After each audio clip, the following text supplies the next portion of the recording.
చెంత చేరి నీ బ్రతుకు మార్చవా.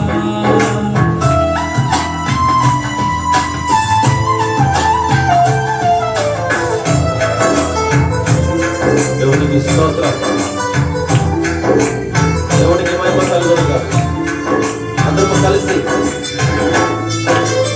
ఎంతకాలము పాపములోనే బ్రతుకుచుందువు, ఎంతకాలము శాపములోనే కొట్టబడుదువు. కలిసి పాడదాం. ఎంతకాలము వ్యసనపరుడవై తిరుగుచుందువు, ఎంతకాలము దుఃఖములోనే మునిగి ఉందువు. యేసుని నమ్మి పాపము నుండి విడుదల పొందువు. యేసయ్యే తన రక్షణతో నీ పాపం కడుగును. యేసుని నమ్మి పాపము నుండి విడుదల పొందువు. యేసయ్యే తన రక్తముతో నీ పాపము కడుగును. ఓ మానవా, నీ పాపం మానవా, యేసయ్య చెంత చేరి నీ బ్రతుకు మార్చవా. దేవునికి మహిమ కలుగునుగాక. Praise the lord.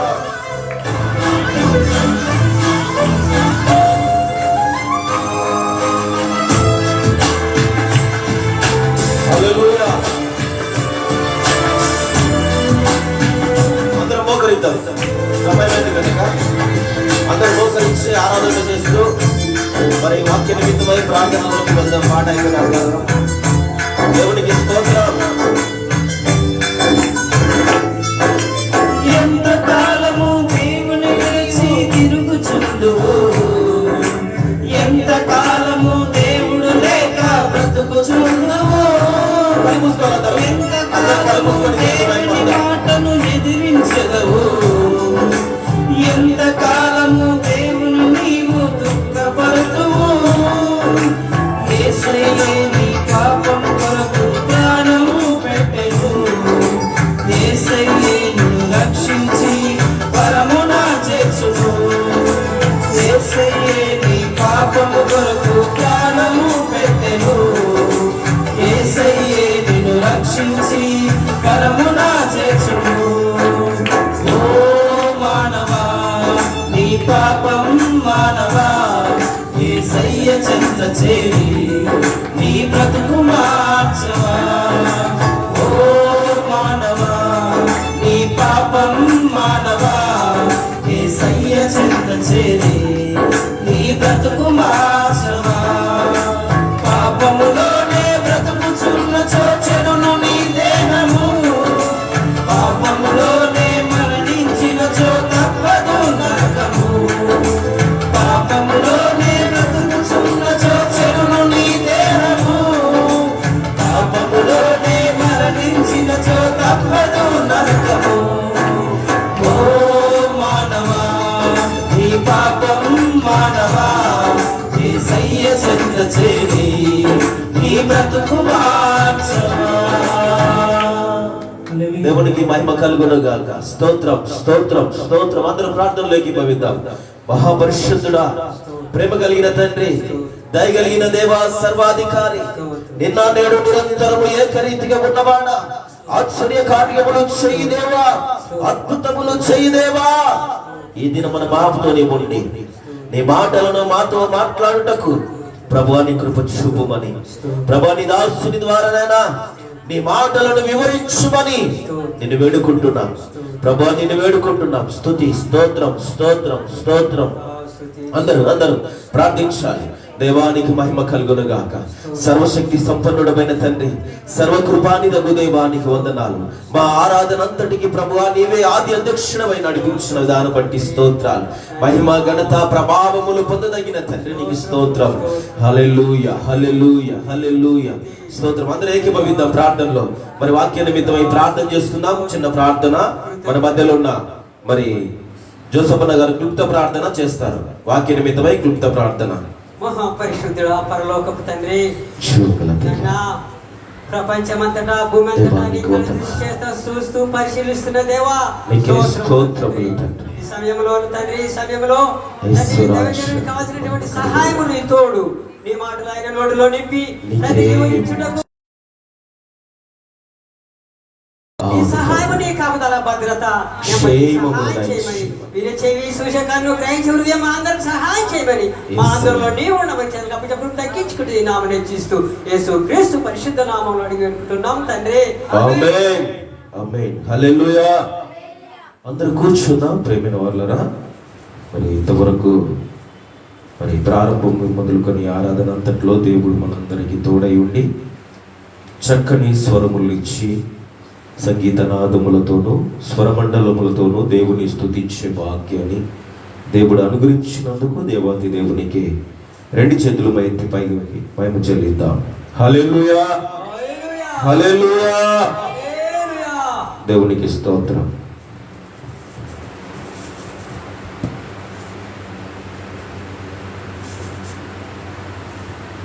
మంచిది ప్రేమైన దేవుళ్ళారా. మరి గడిచిన దినము నుండి నేటి దినము వరకు మనందరినీ దేవుడు సజీవులుగా చేసి తన కృపలో మనందరినీ భద్రపరిచి తన చిత్తాన్ని మరి పట్ల నెరవేర్చుకొనుటకు మరొక మారు మనందరినీ సజీవులుగా చేసి ఉన్నాడు. అందరి బట్టి దేవునికి స్తోత్రం. హల్లెలూయా. మరి చేరి వచ్చిన మీ అందరికీ కూడా ప్రభు అయిన యేసుక్రీస్తు నామములో శుభములు తెలుపుచు అందరికీ వందనాలు తెలియచేస్తున్నాను. అందరికీ వందనాలు. దేవుడు మీ అందరికీ సమాధానము కలగచేయునుగాక. మంచిది ప్రియులారా. గడిచిన వారమున మరి ఒక సందేశాన్ని మనం చెప్పుకున్నాం. ఆ సందేశం విన్నారు కదా? ఎవరైనా ఎంతమంది విన్నారు ఆ సందేశాన్ని? శ్రమలు కలిగినప్పుడు ఏమి చేయాలి? పోయిన వారం విన్న సందేశం శ్రమలు కలిగినప్పుడు ఏం చేయాలి అనే సందేశం మీద మరి దేవుడు మనతో మాట్లాడి ఉన్నాడు. మరి ఒక ప్రధాన యాజకుడు మరి శిష్యులపై కుట్రపడ్డాడు, శ్రమ పెట్టాడు, బాధ పెట్టాడు. అయినప్పటికీ దేవుని పని ఆగకుండా ముందుకు కొనసాగి ఉన్నది. కాబట్టి ఈ దినాన మనము దేవుని వాక్యాన్ని ఆయన ఎద్దకు మనము నడిపించబడ్డాం. దేవునికి స్తోత్రం. హల్లెలూయా. మరి అలాగునే క్రైస్తవుల పైన దాడులు జరుగుతూ ఉన్నప్పటికీ చూశారు కదా, మణిపూర్ రాష్ట్రము వారిని అల్లకొల్లలో ఉంచేసినప్పటికీ వారు తలదాచుకొనుటకు ప్రయాణం అయిపోయారు. ఆ ఊరిని వదిలేసి ఎంత పొడుగున ప్రార్థించారు వాళ్ళు. రోడ్డు పొడవున కూర్చొని వర్షంలో 40 కిలోమీటర్లు పొడవున కూర్చొని ప్రార్థన చేశారు. దేవునికి స్తోత్రం. హల్లెలూయా. దేవునిలో ఉన్న శక్తిని ఇంకే లోకములో లేదు. అందుకే ప్రియమైన దేవుళ్ళారా, ఎవరైతే ప్రార్థన పరులుగా ఉంటారో, ఎవరైతే దేవునికి విధేయత చూపుతారో, ఎవరైతే విశ్వాసమందు బలపడతారో వారిని దేవుడు ఆశీర్వదిస్తాడు. ఈ దినమున దేవుని బిడ్డలారా, దేవుని సందేశము మరి దేవుని మాట వింటే ఆశీర్వాదములు. దేవుని మాట వింటే ఆశీర్వాదము. మరి ఈ సందేశం మీద కొద్ది నిమిషాలు మనం దేవుని వాక్యాన్ని విందాం. మరి శ్రద్ధగా మరి దేవుని వాక్యంపై దృష్టి ఉంచి మరి వాక్యము రిఫరెన్స్ నాకు సహకరించవలసిందిగా ప్రభునామంలో తెలియపరుస్తూ ఉన్నాను. దానికంటే ముందుగా మనము ఒక అధ్యాయం చదువుకుందాగా. మరి ఈరోజు సమయము దాటిపోయింది కాబట్టి వాక్య భాగంలోకి వెళ్దాం. క్రీస్తునందు ప్రియమైన దేవుని సంగమా, ఆనాడు మన పితరులు అనబడిన వారు అనేకులు దేవుని ఆశీర్వాదములు పొందుకున్నారు. ఆనాడు మన పితరులు అనబడిన వారు అనేకులు దేవుని ఆశీర్వాదాలు పొందుకున్నారు. కారణం ఏమిటంటే ప్రియమైన వాళ్ళరా, దేవునికి లోబడి జీవించారు, దేవునికి భయపడి బ్రతికారు, దేవుని యందు విశ్వాసం ఉంచి బలపడ్డారు, దేవుని మీద నమ్మకముతో ముందుకు వెళ్ళారు. అలాగనే దేవునిపై భారం వేసి హాయిగా ఉన్నారు. అందుకే ప్రియ సహోదరి సహోదరుడా, ఇలాగున్న దేవుని యందు మరి ఉన్నవారు దేవుని మాట విన్నారు గనక దేవుడు వారి క్రియలను బట్టి వారిని ఆశీర్వదించి వారికి ఫలాలను అనుగ్రహించాడు. దేవునికి స్తోత్రం కలుగునుగాక. దేవుడు వారి క్రియలను బట్టి, వారి విశ్వాసమును బట్టి, వారు దేవుని మాటకు లోబడడం బట్టి, వారి విశ్వాసాన్ని చూసి వారికి తగిన ఫలాన్ని దేవుడు ఆశీర్వాదముగా అనుగ్రహించాడు. ఎందుకని? దేవుని మాట విన్న వారికి దేవుని ఆశీర్వాదాలు మెండుగా ఉంటావని దేవుని లేఖనం తెలియపరుస్తూ ఉంది. అయితే ప్రియ సహోదరి సహోదరుడా, ఒక మాటను చదివి నేను ముందుకు వెళ్తాను. మత్తయి సువార్త 13వ అధ్యాయము 23వ వచనాన్ని ఒకసారి మనం చదువుకుందాం. అక్కడ మరి 3 విధాలుగా దేవుని ఆశీర్వాదాలు మనకు కనబడుతూ ఉంది. 3 విధాలుగా దేవుని ఆశీర్వాదాలు మనకు అక్కడ కనబడుతూ ఉంది. చూడండి, మత్తయి సువార్త 13వ అధ్యాయము 23వ వచనాన్ని ఒకసారి చదివి మనకు సహకరించవలసిందిగా మనం చేస్తూ ఉన్నాను. తీసిన వారు చదవండమ్మా. మంచి నేలన విత్తబడిన వాడు విని గ్రహించువాడు, అట్టివాడు సఫలులై ఒకడు 100 ఒకడు 60 ఒకడు 30 ఫలించుచూ వచ్చెను. దేవునికి స్తోత్రము. హల్లెలూయా, హల్లెలూయా. ఏ రీతిగా దేవుడు వారికి ఫలాన్ని అనుగ్రహించాడండి? ఎందుకు అనుగ్రహించాడు? ఒక మంచి నేలన మరి విత్తబడిన వాడు. మంచి నేల అనగా ప్రేమైన దేవులరా, మరి మీకు తెలియపరుస్తున్న దేవుడు మంచి నేల. దేవునితో పోల్చుకుంటే మరి వినేవారు, వాక్యమును వినేవారు ఎవరు? విత్తనములు. దేవునికి స్తోత్రము. హల్లెలూయా. వాక్యమును వినేవారు విత్తనాలు, మంచి నేల దేవుడు. అయితే దేవుని మాట ఎవరైతే వింటారో, దేవుని వాక్యాన్ని ఎవరైతే వింటారో వారు సఫలులై, వారు అభివృద్ధి చెందుటకు, వారు ఫలించుటకు మరి దేవుడు కృప చూపుతాడు. వాని విశ్వాసమును బట్టి, వాని క్రియలను బట్టి వానికి తగిన ప్రతిఫలము దేవుడు అనుగ్రహిస్తాడు. దేవునికి స్తోత్రము. హల్లెలూయా. అయితే ఎవడైతే వాక్యాన్ని వింటాడో, గైకొంటాడో, ఆ వాక్యానుసారంగా జీవిస్తాడో వాడు నడుచుకున్న దాన్ని బట్టి, వానిలో ఉన్న విశ్వాసమును బట్టి, వానిలో ఉన్న భక్తిని బట్టి, వానిలో ఉన్న మరి దేవుని యందు భయభక్తులు కలిగిన బట్టి వానికి ప్రతిఫలము అనుగ్రహించబడి సఫలులవుతారు. దేవునిలో వారు అభివృద్ధి చెందుతారు. అందుకే వారికి ఇచ్చిన ఫలం ఏంటి? ఒకరికి ఎంత ఇచ్చాడు? మొదటిగా 100 ఇచ్చాడు. ఎందుకు ఇచ్చాడు 100? 100 ఎందుకు ఇచ్చాడండి? 100 అంటే సంపూర్ణం కనపడుతుంది అక్కడ. 100 అనగా సంపూర్ణత కనబడుతూ ఉంది. అంటే ఒక వ్యక్తి సంపూర్ణముగా దేవుని వాక్యాన్ని విని తను తాను దేవునికి అప్పగించుకున్నందువల్ల వానికి 100 ఫలము అనుగ్రహించబడింది. అయితే ఇక్కడ 4 విత్తనాలు కనబడతాయి ప్రియమైన దేవులారా. ఒక విత్తనం ఎక్కడ వేయబడింది? రోడ్డు పక్కన ఒక విత్తనం వేయబడింది. ఇంకొక విత్తనం ఎక్కడ వేయబడింది? ముళ్ళ పొదలో వేయబడింది. ఇంకొక విత్తనము ఎక్కడ వేయబడింది? బండ పైన వేయబడింది. ఇంకొక విత్తనము మంచి నేలన వేయబడింది. చూడండి, ఇక్కడ 4 రకాల విత్తనాలు కనబడుతున్నాయి. అంటే ఇక్కడ దేవుని సన్నిధికి వచ్చేవారు 4 విధాలుగా కనబడుతూ ఉన్నారు. దేవుని ఆశీర్వాదాలు పొందుకోలేక మరి ఒకరినొకరు మరి వేరువేరుగా జీవిస్తూ ఉన్నారు. అందుకే ప్రియ సహోదరి సహోదరుడా, దేవుని వాక్యం చెబుతుంది ఈ దినాన మరి దేవుని యందు నీవు సఫలమై ఉండాలి అంటే దేవుని వాక్యాన్ని వినాలి. దేవుని వాక్యము విన్న నీవు దేవుని ఆశీర్వాదాలు పొందుకోవాలి అంటే దేవుని చిత్తము నీ పట్ల ఏందో, నీ ప్రవర్తన ఏందో, నీ నడవడిక ఏంటో నీవు సరి చేసుకొని దేవుని యొద్దకు నడవాలి. అప్పుడే దేవుని మాట విన్నవాడు అవుతావు, దేవుని చిత్తాన్ని గ్రహించిన వారి అవుతావు, దేవుని ఆలోచన ప్రకారంగా నడుచుకున్న వారుగా ఉంటారు. అయితే మీరు నడుచుకున్న దాన్ని బట్టి మీకు ప్రతిఫలము ఇవ్వబడుతుంది. అందుకే ఇక్కడ 3 విధాల ఆశీర్వాదాలు వాళ్ళకి ఇవ్వబడ్డాయి. మొదటిగా ఒకరికి ఎంత ఇవ్వబడింది? 100 ఆశీర్వాదం ఇవ్వబడింది. రెండవ వానికి ఎంత ఇవ్వబడింది? 60 రెండవ వానికి ఇవ్వబడింది. మూడవ వానికి ఎంత ఇవ్వబడింది? ఎంత? 30. ఎందుకు తక్కువ? ముగ్గురకు సమానంగా ఇవ్వచ్చు కదా. అంటే ముగ్గురు ఒకేలా దేవుని యందు భయభక్తులు లేరు, ఒకేలా దేవుని మాట వినడం లేదు. అందుకే విన్న మాటను బట్టి దేవుని మాటకు లోబడి బ్రతికిన వానికి నూరంతల ఫలము అనుగ్రహించబడుతుంది.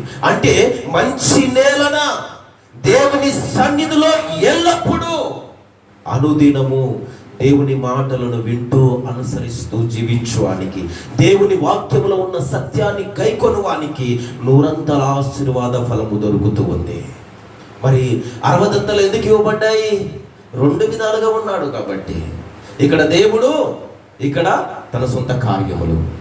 అందుకే ప్రియ సహోదరులారా, మరి వాడు కొంత తక్కువగా విశ్వాసం కలిగి ఉన్నాడు గనక, దేవునిలో సంపూర్ణత లేడు గనక వానికి ఎంత ఇవ్వబడింది? 60 ఇవ్వబడింది. ప్రియ సహోదరుని, దేవుని బిడ్డ, ఈ దినమున దేవుని వాక్యం నీతో మాట్లాడుతూ 30 ఇవ్వబడింది, 60 100. మరి ఈ రీతిగా దేవుని వాక్యాన్ని విన్న వారికి తెలియచేయబడి ఉంది. అయితే దేవుని మాట విన్న వారికి విస్తారమైన దీవెనలు కలుగునని దేవుని లేఖనము సెలవిస్తుంది. ఒకసారి చూద్దాం ప్రియమైన వాళ్ళరా, ఆదికాండము 26వ అధ్యాయము, ఆదికాండము 26వ అధ్యాయము 12వ వచనాన్ని ఒకసారి చదువుకుందాం. తీసిన వారు చదవాలి. ఆదికాండము 26వ అధ్యాయము, పేజీ నంబర్ 26వ అధ్యాయము 12వ వచనాన్ని ఒకసారి చదువుకుందాం. ఇక్కడ ఇసాకును గురించి మాట్లాడుతూ ఉన్నాడు. అమ్మ చదవండి. ఇసాకు ఆ దేశమందున్నవాడై విత్తనములు వేసి ఆ సంవత్సరము 100 ఫలము పొందెను. యెహోవా అతనిని ఆశీర్వదించెను గనుక ఆ మనుష్యుడు గొప్పవాడాయను. చప్పట్లు కొట్టి దేవుని అయిపోతాం. దేవునికి స్తోత్రం కలుగును గాక. ఎవరు ఆశీర్వదించారు ఆయనను? దేవుడు ఆశీర్వదించాడు. యెహోవా దేవుడు అతన్ని ఆశీర్వదించాడు. ఎందుకని? దేవుడు మరి ఆ విత్తనములను బట్టి వేసినప్పుడు అతడు 100 ఆశీర్వాదము పొందాడు. అంటే ప్రియమైన దేవుడు, దీనికి కారకుడు ఎవరు? కానీ ఇతను అభివృద్ధి చెందుతున్నందువల్ల. ఎవరు? ఇసాకు. ఆ దేశమందున్న, ఆ దేశం అంటే ఏ దేశం అది? గెరారు దేశము. అక్కడ రాయబడి చూడండి ఒకసారి, 6వ వచనంలో ఉంటుంది ఆ ఊరి పేరు. ఇసాకు గెరారులో నివసించెను అని రాయబడి ఉంటది. ఎందుకంటే దేవుడు చెప్పాడు ఆ ప్రాంతంలో ఉండమని.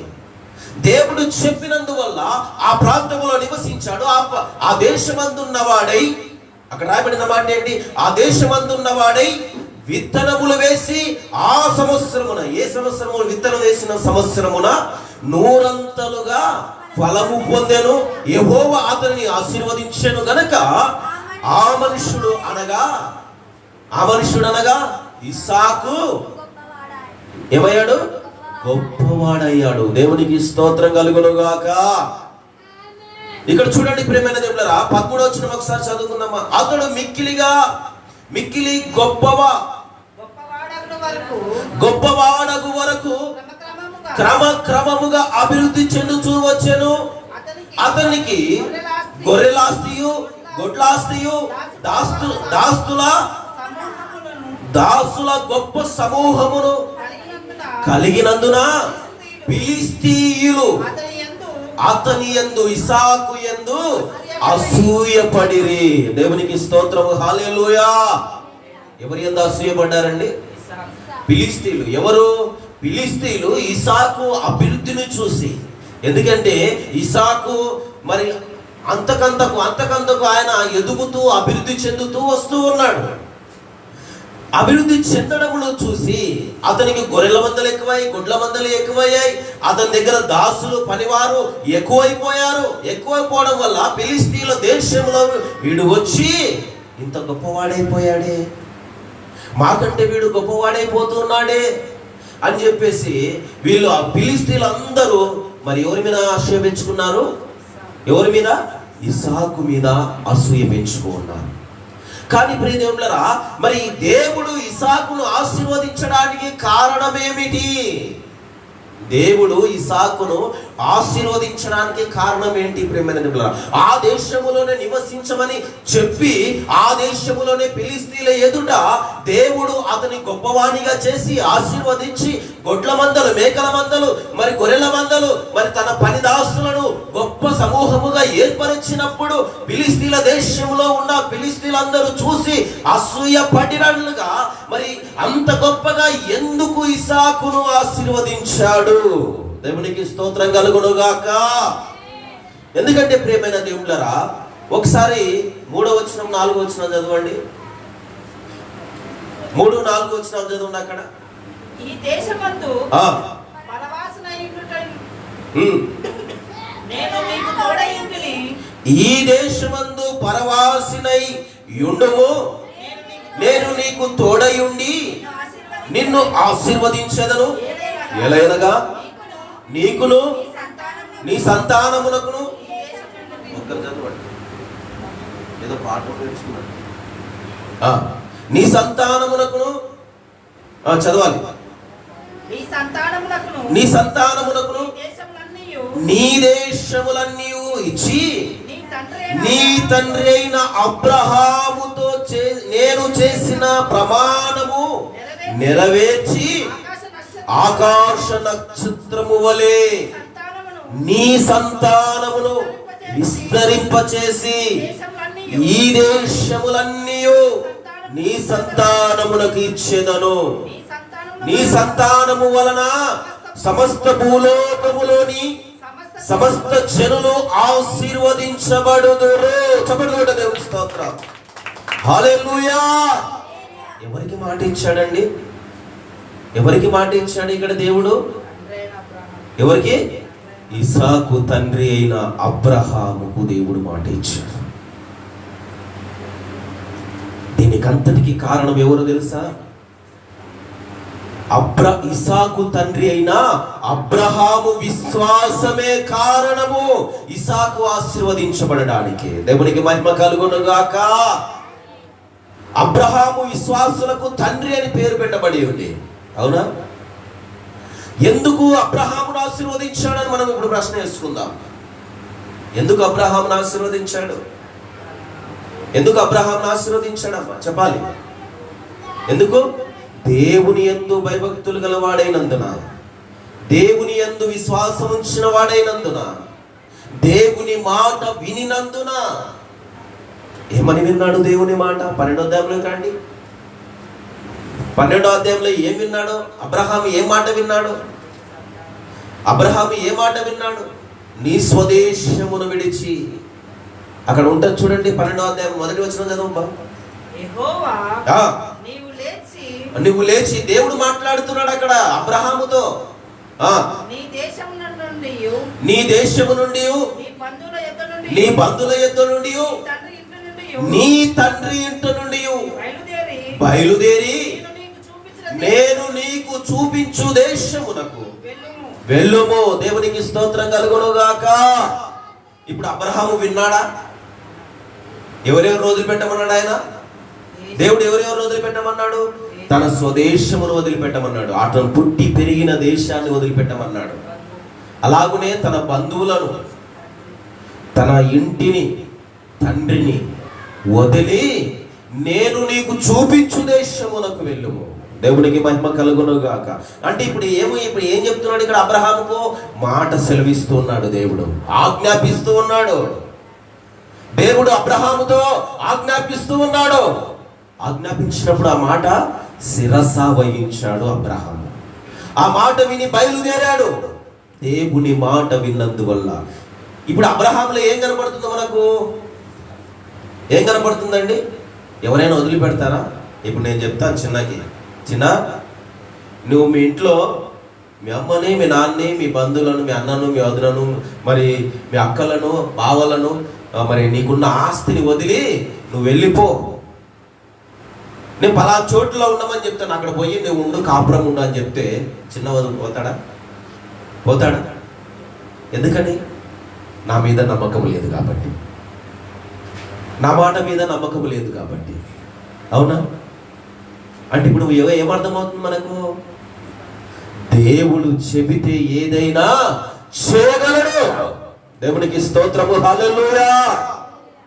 దేవుడు చెప్పాడు, ఆయన మాట వినాలి. ఆయన ఆజ్ఞాపించాడు, శిరస వహించాలి అని చెప్పి బయలుదేరాడు అబ్రహాము. విశ్వాసముతో, నమ్మకముతో దేవుడు చూపించిన దేశములోనికి వెళ్ళిపోయి అక్కడ నివాసం ఉండి విస్తారమైన ఆశీర్వాదాన్ని పొందుకున్నాడు అబ్రహాము. అతనితో పాటు ఎవరు పోయారు? లోతు కూడా వెళ్ళిపోయాడు. వారికి అనేక గొర్రెల మందలు, విస్తారమైన ఆస్తి సంపాదించుకోగలిగారు. దేవుని మాట విన్నందువల్ల, విశ్వసించడం వల్ల, నమ్మకం ఉంచడం వల్ల దేవుని. అందుకే దేవుడు ఒక మాట ఇచ్చాడు అబ్రహాము, ఆకాశ నక్షత్రములు ఒకసారి చూడు అబ్రహామా, వాటికంటే విస్తారమైన నీ సంతానమును నీకు ఇచ్చేదను, నీ సంతతిని నేను దీవిస్తాను, నీ తరతరములు, నీ సంతతిని నేను దీవిస్తాను మాట ఇస్తూ ఉన్నా. ఆ మాట కూడా నమ్మాడు అబ్రహాము. దేవునికి మహిమ కలుగును గాక. ఆ మాట కూడా నమ్మాడు. ప్రేమైన దేవులారా, అబ్రహాము నమ్మడానికి కారణం ఏంటంటే అతనిలో ఉన్న విశ్వాసమే దేవుని మీద నమ్మకాన్ని బలపరిచింది. చప్పట్లు కొట్టి దేవుని వైపద్దాం. అతని మీద ఉన్న నమ్మకం, దేవుని మీద ఉన్న నమ్మకమే తన విశ్వాసాన్ని బలపరిచింది అబ్రహాములో. అందుకే ప్రియ సహోదరి సహోదరుడా, దేవుడు మాట ఇచ్చాడు, నీ సంతతిని దీవిస్తాను, నేను నీకు ఆజ్ఞాపించిన దేశమునకు వెళ్ళు, నేను చూపించిన దేశమునకు వెళ్ళు, నేను నీ సంతతిని కూడా దీవిస్తాను, ఆకాశ నక్షత్రం వలె అన్నాడు కదా. ఏమన్నాడు అక్కడ? ఆకాశ నక్షత్రం వలె నీ సంతతిని విస్తరింపచేసి ఈ దేశములన్నీ నీ సంతానములకు ఇచ్చేదను. దేవునికి స్తోత్రం కలుగును గాక. ఆకాశ నక్షత్రం వల్ల తన సంతతిని ఏం చేస్తారంటే ఆయన విస్తరింపచేస్తాను అన్నాడు. ఇప్పుడు ఆయన సంతతి ఎవరు? ఆయన సంతతి ఎవరు చెప్పండి? ఇప్పుడు ఇస్సాకు ఆయన సంతతి, ఆయన కుమారుడు, దేవుడు వాగ్దాన పుత్రుడు ఇస్సాకు. ప్రియ సహోదరి సహోదరుడా, ఇది నా దేవుని వాక్యాన్ని వింటున్నాం. దేవుడు అబ్రహామును అంతగా ఆశీర్వదించడానికి కారణం ఏమిటంటే దేవుని మాట విన్నందువలన అబ్రహాము ఆశీర్వదించబడ్డాడు. అబ్రహాము ఆశీర్వదించడమే పడడమే కాక తన కుమారులు కూడా ఆశీర్వదించబడేలా దేవుడు మాట ఇచ్చాడు. దేవునికి స్తోత్రము, హల్లెలూయా. తన కుమారులు కూడా ఆశీర్వదించబడేలా. అందుకే ఏమన్నాడు? ఆకాశ నక్షత్రము వలె నీ సంతతిని విస్తరింపచేసి ఈ దేశములని నీ సంతతికి ఇచ్చేసారు. అందుకే ప్రియమైన దేవులరా, మరి గెరాగు దేశములో ఎవరున్నారు? ఇప్పుడు ఎవరున్నారు? ఇస్సాకు ఆ దేశంలో ఉన్నాడు. ఫిలిస్తీన్ల దేశము, ఆ దేశం అందున్నవాడై ఆయన విత్తనములు వేయగా ఆ సంవత్సరం అంతా పంట పొలము అభివృద్ధి చెంది మంచి ఫలాన్ని పొందుకున్నాడు. దేవుడు అంతకంత కొందరిని ఆశీర్వదించు వచ్చాడు. వచ్చినందువల్ల ఆ ఫిలిస్తీన్లు చూశారు. చూస్తూ ఉండగానే ఇస్సాకు ఇంకా అభివృద్ధి చెందుతూ వచ్చాడు. అందుకే ఏం కలిగింది వాళ్ళకి? ఫిలిస్తీన్లకు ఏం కలిగింది? అసూయ కలిగింది. దేవునికి స్తోత్రం కలుగును గాక. ప్రియమైన దేవుని బిడ్డలా, ఈ మాట చెప్తూ ఉన్న ఈ దినాన నీవు కూడా దేవుని సన్నిధిలో ఎదగాలి, దేవుని మాట వినాలి, దేవుని చిత్తం ఏందో నీవు గ్రహించాలి. అప్పుడే నీవు, నీ కుటుంబము, నీ పిల్లల కుటుంబము వర్ధిల్లుతూ ఉంది. ఇక్కడ తండ్రి విశ్వాసమును బట్టి కుమారుడు ఆశీర్వదించబడ్డాడు. తండ్రి దేవుని మాట విన్నందువల్ల దేవుడు కుమారుని మరి ఆశీర్వదించాడు. కుమారులను కూడా ఆశీర్వదిస్తాను మాట ఇస్తూ ఉన్నాడు. ఈ దినాన ఉన్నారా? ప్రియమైన దేవుడు? అలాంటి తండ్రులు, అలాంటి కుమారులు ఈ దినాన ఉన్నారా?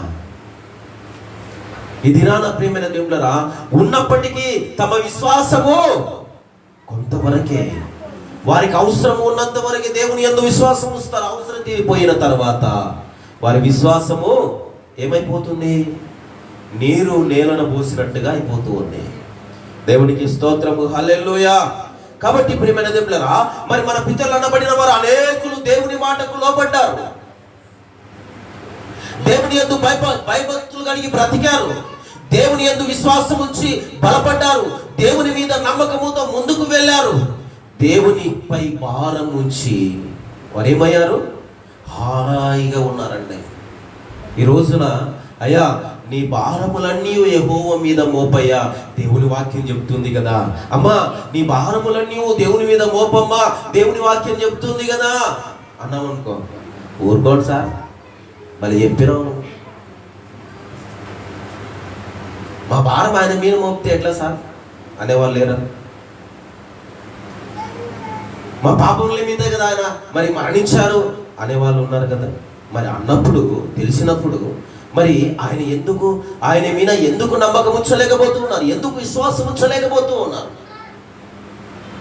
ప్రియమైన దేవుని బిడ్డ, దేవుని మాట వింటే ఆయన ఆశీర్వదిస్తాడు. మన పితరులే మనకు మాదిరి. దేవునికి స్తోత్రము, హల్లెలూయా. మన పితరుడైన అబ్రహాము చూస్తూ ఉన్నాం మనము. దేవుని మాట విన్నందువల్ల తన సంతతిని కూడా ఆశీర్వదించాడు దేవుడు. ఈ రోజున మరి ఉన్నవారే ఆశీర్వదించలేకపోతున్నారు, ఉన్నవారే ఆశీర్వాదం పొందుకోలేక బ్రతుకుతూ ఉన్నారు. ఎందుకంటే విశ్వాసము లేదు, నమ్మకము లేదు, భయము లేదు, ఆయన మీద భారం వేయాలన్న ఆశ ఎంత మాత్రమును లేదు. దేవుడు ఆశీర్వదిస్తాడంటే ఊరుకో, మనం కష్టపడితే కానీ మనకు వస్తుంది, ఆయన ఆశీర్వదిస్తాడంట అనేవాళ్ళు లేరా అంట? ఉన్నారు లేరమ్మా? మనం కష్టపడుతున్నాం, మన రెక్కల కష్టాన్ని మనం చెమటగార్చి సంపాదించుకుంటున్నాం, డబ్బులు వస్తున్నాయి, మనం ఆశీర్వదించబడుతూ ఉన్నాం. నీ రెక్కల కష్టానికి నీ బలాన్ని ఇచ్చినది ఎవరు? ఒకసారి ఆలోచించి. నిన్ను సజీవుల లెక్కలో ఉంచినది ఎవరు? ఆయన నాసిక రంధ్రములో జీవవాయువును ఊదగా ఈ రోజు నువ్వు జీవాత్మై ఉన్నావంటే కారణం ఎవరు? ఒక్కసారి ఆలోచన చేయి ప్రియమైన దేవుని బిడ్డ. గ్రహించలేకపోతూ ఉన్నాం. నేను సంపాదించుకుంటున్నా అనుకుంటున్నారు కానీ ఆ సంపాదించుకోవడానికి బలాన్ని ఇచ్చిన వాడు దేవుడు, బ్రతుకునిచ్చిన వాడు దేవుడు, జీవము పోసిన వాడు దేవుడు. ఆయన యందు మనము నమ్మకం ఉంచలేకపోతే, ఆయన యందు మనం విశ్వాసం ఉంచలేకపోతే మనము బ్రతికినంత కాలము ఎంత సంపాదించినా వ్యర్థులమే. అందుకే సొలొమోను గారు అన్నారు, సూర్యుని కింద సమస్తము వ్యర్థం వ్యర్థం వ్యర్థం వ్యర్థం. చెప్పాడా లేదా? ఇది నా మాట కాదు. చూడండి ఒకసారి ప్రసంగి గ్రంథం 1వ అధ్యాయము 2వ వచనం చదవండి అమ్మా. అక్కడ ప్రసంగి గ్రంథము 1వ అధ్యాయం 2వ వచనం చదవండి. అక్కడ ఉంటది ఆ మాట.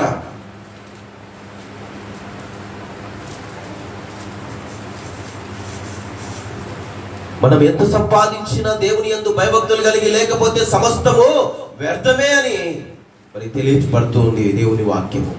తీశారమ్మా? ప్రసంగి గ్రంథం 1వ అధ్యాయం 1-2 వచనాలు అక్కడ ఉంటుంది చూడండి. దావీదు కుమారుడు యెరూషలేములో రాజై ఉండిన ప్రసంగి పలికిన మాటలు వ్యర్థం వ్యర్థమని ప్రసంగి చెబుతూ ఉన్నాడు. వ్యర్థం వ్యర్థమని, సమస్తము వ్యర్థమే.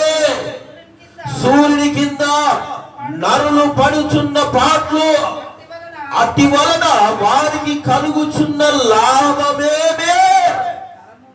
లాభమేమి అడుగుతూ ఉన్నాడు. అట్టి శ్రమల వలన కలుగు లాభము ఏమి? అంత వ్యర్థమే. కానీ ప్రియమైన దేవుళ్ళారా, ఉన్నది తిని తృప్తి చెందువాడే, దేవుని మీద నమ్మకం ఉంచువాడే నిరంతరము దేవుని యందు భయముతో భక్తితో నిలుచును. అందుకే మనము దేవుని మాట వినినప్పుడు ఆశీర్వదించబడతాము. దేవుని యందు భయభక్తులు కలిగి జీవించినప్పుడు దీవించబడతాము. దేవుని మాట ప్రకారంగా నడిచినప్పుడు విశ్వాసములో బలమునందుకుంటాము. దేవునికి మహిమ కలుగునుగాక. హల్లెలూయా. అందుకే ప్రియమైన దేవుళ్ళరా, 14వ వచనం ఒకసారి మనం చదువుకున్నట్లయితే, మరి ఫిలిష్తీయులు ఎందుకు అసూయపడ్డారు? ఈ ఫిలిష్తీయులు ఎందుకు అసూయపడ్డారు? చదువుకున్నాం కదా, 14వ వచనం చదువుకున్నాం కదా. ఎందుకు అసూయపడ్డారు? ఆయన క్రమక్రమంగా ఎదుగుతూ ఉన్నాడు. ఎవరు? ఇస్సాకు ఎదుగుతూ ఉన్నాడు. దేవుడు ఇచ్చిన మాట చొప్పున ఇస్సాకును దేవుడు ఆశీర్వదించాడు. అబ్రహాముకు మరి దేవుడు మాట ఇచ్చాడు, నీ సంతతిని ఆశీర్వదిస్తాను. నీ కుమారులను ఆశీర్వదిస్తాను. సంతతి అనగా నీ కుమారులను కూడా ఆశీర్వదిస్తానని దేవుడు వాగ్దానము చేశాడండి. వాగ్దానము చేసినట్టుగానే మరి అబ్రహాము దేవుని మాట వినినందువల్ల, విశ్వాసం వచ్చినందువల్ల తనలో నుండి వచ్చిన ఇసాకును ఆశీర్వదించాడు ఫిలిష్తీయుల ఎదుట. అందుకే ఫిలిష్తీయులు ఏం చేశారు? అతని ఎదుగుదలను చూసి ఓర్వలేక అసూయపడుతూ ఉన్నారు. దేవునికి స్తోత్రము, హల్లెలూయా. ఈ దినములో కూడా చాలా మంది ప్రియమైన దేవుళ్ళారా అసూయ పెంచుకునేవారు లేరంటారా? అసూయ పెంచుకునేవారు లేరంటారా? నీ ఇంటి పక్కనే ఉన్నారు, నీ స్నేహితులలోనే ఉన్నారు, నీ బంధువులలోనే ఉన్నారు, నీ రక్త సంబంధికులలోనే ఉన్నారు, నీ కడుపున పుట్టిన అన్నదమ్ములలోనే ఉన్నారు అసూయ పడేవారు. ఎందుకు? కారణం ఏంటమ్మా? మాకంటే వాళ్ళు బాగా ఎదుగుతూ ఉన్నారు, బాగా డబ్బు సంపాదించుకున్నారు, బాగా ఆశీర్వదించబడుతూ ఉన్నారు అనేవారు లేరంటారమ్మా. దానికి కారణం ఏంటి? ఆ కుటుంబము దేవుని యందు భయభక్తులు కలిగి జీవించినందువల్ల, ఆ కుటుంబము దేవుని మాట విన్నందువల్ల, ఆ కుటుంబము దేవుని ఆశీర్వాదాలు పొందుచూ ఉన్నది. అందుకే నీలో నుండి వచ్చిన వారు అసూయపడుతూ ఉన్నారు, నీ బంధువులలో అసూయపడుతున్నారు, నీ స్నేహితులలో అసూయపడుతూ ఉన్నారు. అందుకే ప్రియ సహోదరి సహోదరుడా, దేవుని యందు నమ్మకము, విశ్వాసము, పట్టుదల కలిగి నీవు ఉండగలిగినప్పుడు నీ కుటుంబము కూడా ఆశీర్వదించబడుతూ ఉంది. దేవునికి స్తోత్రం కలుగునుగాక. చాలా మంది అంటారు కదా, తల్లులు అంటారు, తండ్రులు అంటారు, అరే నువ్వు ఎందుకు పుట్టావురా? పక్కోని కుమారులు చూడు, కొడుకు చూడరా, నీలాగానే వాడు కూడా ఎదిగాడుగా, నీవేమో సోమరు పొద్దులా ఉన్నావు, వాడేమో ఉద్యోగం చేసుకుంటున్నాడు అంటారు లేదా? ఎందుకని? వాడు ఉద్యోగం చేశాడంటే కారణం ఏంటి? తండ్రి మాట వింటున్నాడు కాబట్టి. బిజినెస్ చేస్తున్నాడంటే తండ్రి మాట, తల్లిదండ్రుల మాట వింటున్నాడు కాబట్టి. దేవునికి లోబడుతున్నాడు కాబట్టి, దేవుని చిత్తము తన పట్ల ఏదో గ్రహించుచున్నాడు కాబట్టి వాడు ఎదుగుతూ ఉండొచ్చు. మరి ఆ తండ్రి చెప్పినప్పుడు వినాలి కదా, వినాలా లేదా? ఆ తల్లి చెప్పినప్పుడు వినాలి లేదా? అందుకే ప్రియమైన వాళ్ళారా, నేను చెప్పే విషయం ఏంటంటే, దేవుని మాట పైన నమ్మకం ఉంచితే నీవు ఆశీర్వదించబడతావు, నీ పిల్లలు ఆశీర్వదించబడతావు. అందుకే ప్రియమైన దేవులారా, ఒకసారి 28వ కీర్తన చూడండి. 28వ కీర్తనలో సియోనులో నుండి నేను నిన్ను ఆశీర్వదించదను అంటున్నాడు. 6వ వచనం అనుకుంటాను, అక్కడ 6 కానీ 5వ వచనం కానీ, సియోనులో నుండి నిన్ను ఆశీర్వదించానంటున్నాడు. ఎవరిని ఆశీర్వదిస్తారంట? మొదటి వచనం చదివితే అర్థమవుతుంది. మొదటి వచనం చదవండి అబ్బాయి ఒకసారి. యెహోవా నేను నీకు మొరపెట్టినప్పుడు. 28వ కీర్తన చెప్పాను నీకు. 28వ కీర్తన, 128వ కీర్తన. యెహోవా యందు భయభక్తులు కలిగి ఆయన త్రోవల యందు నడుచువారు ధన్యులు. నిశ్చయముగా నీ చేతుల కష్టార్జితమును అనుభవించెదవు. నీవు ధన్యుడవు, నీకు మేలు కలుగును. చప్పట్లు కొట్టి దేవుని భయపడతా. నీవు ధన్యుడవు, ధన్యురాలవు, నీకు మేలు కలుగును. ఎలా కలుగుతుంది మేలయ్యా? ఎలా కలుగుతుందయ్యా మేలు? ఎలా కలుగుతుందంటే, యెహోవా యందు భయభక్తులు కలిగి ఆయన త్రోవల యందు నడిచితే ధన్యత కలుగుతూ ఉందండి. అప్పుడు నువ్వు నీ చేతుల కష్టార్జితాన్ని నీవే అనుభవిస్తావు. చాలా మంది కష్టపడతారు కానీ వారి కష్టాన్ని అనుభవించలేకపోతూ ఉన్నారు. పరులు అనుభవిస్తున్నారు వాళ్ళ కష్టార్జితాన్ని. అందుకే ప్రియమైన దేవుని బిడ్డలారా, నీ చేతుల కష్టార్జితాన్ని నువ్వు అనుభవించాలి అంటే, దేవుడు ఇచ్చిన నీ ఆశీర్వాదాన్ని పొందుకోవాలి అంటే, ఆయన త్రోవల యందు నువ్వు భయభక్తులు కలిగి నడవాలి. అప్పుడే ఆ ధన్యతను పొందుకోగలుగుతావు. 3వ వచనం చదవండి అక్కడ. 28వ కీర్తనలో 3వ వచనం. నీ లోగిట నీ భార్య ఫలించు ద్రాక్షవల్లి వలె నుండును, నీ భోజనపు నీ భోజనపు బల్ల చుట్టూ నీ పిల్లలు ఒలీవ మొక్క వలె ఉందురు. యెహోవా యందు భయభక్తులు గలవారు ఇలాగున ఆశీర్వదించబడుదురు. ఎలాగున ఆశీర్వదించబడతారమ్మా? ఇప్పుడు చెప్పాడు కదా, ఆయన త్రోవల యందు నడుచువారు వారి కష్టార్జితాన్ని అనుభవిస్తారు, అటు ధన్యతను పొందుకుంటారు. అలాగనే పిల్లలు కూడా ఒలీవ మొక్కల వలె ఆయన భోజనపు బల్ల చుట్టంట ఆయన తన భార్య ఒలీవ మొక్క ఫలించినట్టుగా ఫలిస్తూ ఉందంట. తన పిల్లలు కూడా తన భార్య ద్రాక్షవల్లి వలె ఫలిస్తూ ఉంది, తమ పిల్లలు ఒలీవ మొక్క వలె ఫలిస్తారంట. అందుకే అంటున్నాడు, యెహోవా యందు భయభక్తులు గల వారు ఇలాగున ఆశీర్వదించబడును, సియోనులో యెహోవా నిన్ను ఆశీర్వదించును. 5వ వచనంలో రాయబడింది, సియోనులో నిన్ను ఆశీర్వదించును. దేవుడికి స్తోత్రము, హల్లెలూయా. సియోను అనగా ప్రియమైన దేవుళ్ళరా, ఎన్నో మార్లు మీతో పరలోకానికి సాదృశ్యంగా ఉంది. సియోను పరలోకానికి సాదృశ్యంగా ఉంది.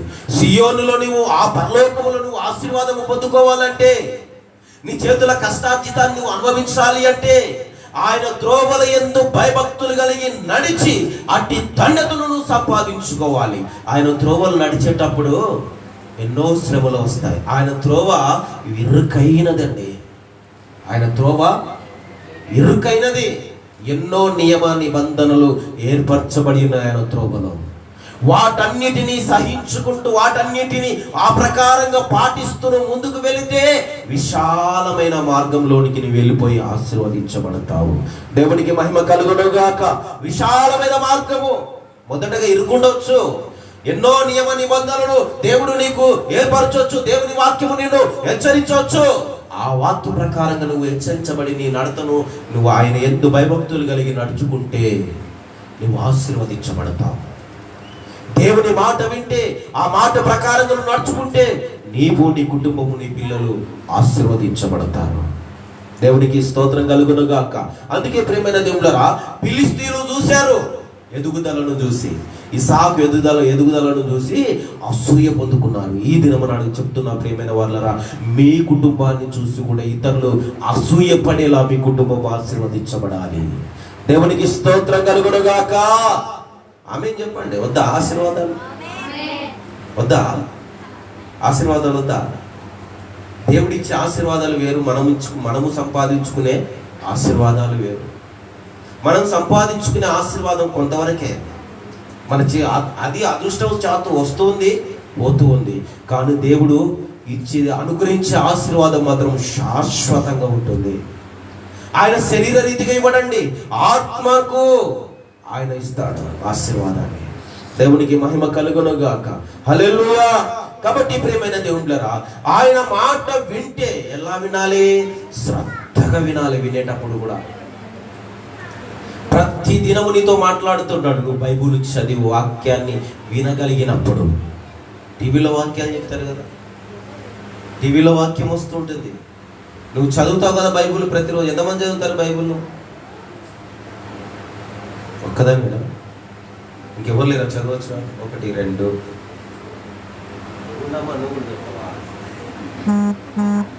దేవునికి స్తోత్రం. బైబుల్ చదివినప్పుడు వాక్యము నీ కళ్ళకు కట్టినట్టుగా ముందు వచ్చే ఆపదను, ఉపద్రవమును చూపిస్తూ ఉంది. వాటన్నిటిని తప్పించుటకు దేవుని యందు విశ్వాసం ఉంచినప్పుడు మరి నిన్ను తప్పించి దేవుడు ఆశీర్వదిస్తాడు. దేవునికి మహిమ కలుగునుగాక. అందుకే ప్రియమైన దేవుళ్ళరా, మరి నువ్వు శ్రద్ధగా వినాలి, చదవాలి, గ్రహించాలి. శ్రద్ధగా వింటే ఆశీర్వదించబడతావని దేవుని వాక్యం సెలవిస్తుంది. చూడండి, ద్వితోపదేశ కాండం 28వ అధ్యాయం 1, 2 వచనాలు అక్కడ చదువుకుందాం. ద్వితోపదేశ కాండములో 5వ కాండం అనుకుంటా.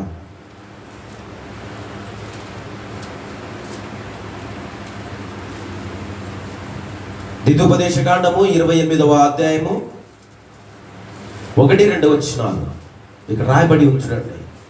దేవుని మాట వింటే సుమారు ఇక్కడ రాయబడినాయి ప్రియమైన వాళ్ళరా 20కి పైగా ఆశీర్వాదాలు దేవుడు అక్కడ ఇచ్చాడు. ఆ గ్రంథాన్ని, ఈ అధ్యాయాన్ని చదివితే ఎన్ని ఆశీర్వాదాలు ఉన్నాయో అన్ని ఆశీర్వాదాలు నీకు వస్తాయి.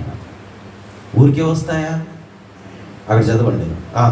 నీ దేవుడైన యెహోవా నీ దేవుడైన యెహోవా మాట శ్రద్ధగా విని యెహోవా మాట శ్రద్ధగా విని నేడు నేను నీకు ఆజ్ఞాపించుచున్న ఈ ఆజ్ఞలను ఆయన ఆజ్ఞలన్నిటినీ అనుసరించి నడుచుకొనిన ఎడల నీ దేవుడైన యెహోవా భూమి మీద ఉన్న సమస్త జనముల కంటే నిన్ను హెచ్చించును.